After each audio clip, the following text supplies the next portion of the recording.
कि जब हम किसी प्रॉपर्टी को ख़रीदते हैं या बेचते हैं तो उसकी कुछ प्रक्रियाएं होती हैं जिसे हमें जानना आज के समय में बहुत ज़रूरी है,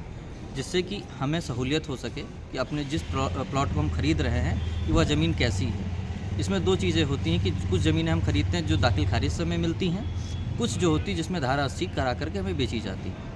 तो जो दाखिल खारिज की प्रक्रिया होती है उसके बारे में आपको मैं विस्तारपूर्वक बताने जा रहा हूँ कि जब हम किसी प्रॉपर्टी का बैनामा कराते हैं तो बैनामा कराने के बाद उस प्रॉपर्टी को हमें दाखिल खारिज भी कराना होता है। बहुत से लोग प्रॉपर्टी ख़रीद लेते हैं और हमें भविष्य के लिए छोड़ देते हैं कि बाद में दाखिल करा देंगे, परंतु दाखिल खारिज कराना बहुत महत्वपूर्ण प्रक्रिया है।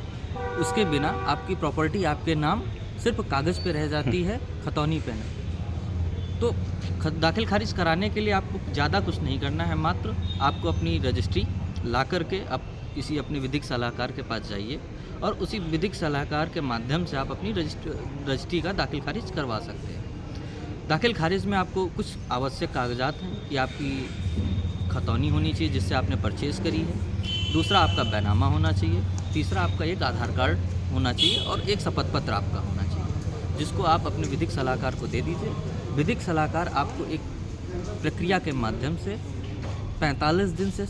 60 दिन का समय ले करके आपको आपकी प्रॉपर्टी का दाखिल खारिज करा करके आपको दे देगा। इसमें आपको परेशान होने की कोई आवश्यकता नहीं है, परंतु कुछ हमारे भाई लोग हैं जो प्रॉपर्टी ख़रीद करके रजिस्ट्री करा ली, उसके बाद महीनों पड़ी है, सालों पड़ी है, तो वो इस प्रक्रिया को ध्यान नहीं देते हैं। उसका परिणाम उन्हें बाद में भुगतना पड़ता है, तो उसमें उनको समय भी ज़्यादा लगता है और खर्च भी अधिक आता है। इसलिए यदि आप प्रॉपर्टी को ख़रीद रहे हैं तो सबसे पहले प्रॉपर्टी की जांच परख कर लें, उसके बाद दाखिल खारिज कराना ना भूलें, क्योंकि दाखिल खारिज ही आपको आपकी प्रॉपर्टी में आपके बाद आपके बच्चों का भविष्य तय करता है।